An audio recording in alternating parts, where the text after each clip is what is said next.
Thomas Merton's Thoughts in Solitude, Chapter 14. Reading ought to be an act of homage to the God of all truth. We open our hearts to words that reflect the reality he has created, or the greater reality which he is. It is also an act of humility and reverence towards other men who are the instruments by which God communicated his truth to us. Reading gives God more glory when we get more out of it, when it is a more deeply vital act not only of our intelligence, but of our whole personality, absorbed and refreshed in thought, meditation, prayer, or even in the contemplation of God. Books can speak to us like God, like men, or like the noise of the city we live in. They speak to us like God when they bring us light and peace and fill us with silence. They speak to us like God when we desire never to leave them. They speak to us like men when we desire to hear them again. They speak to us like the noise of the city when they hold us captive by a weariness that tells us nothing, gives us no peace and no support, nothing to remember, and yet will not let us escape.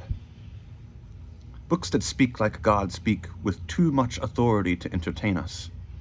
Those that speak like good men hold us by their human charm. We grow by finding ourselves in them. They teach us to know ourselves better by recognizing ourselves in another.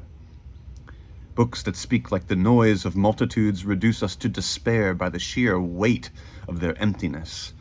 They entertain us like the lights of the city streets at night, by hopes they cannot fulfill. Great though books may be, friends though they may be to us, they are no substitute for persons.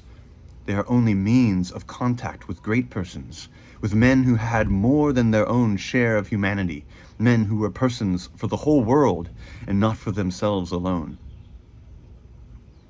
Ideas and words are not the food of the intelligence, but truth, and not an abstract truth that feeds the mind alone.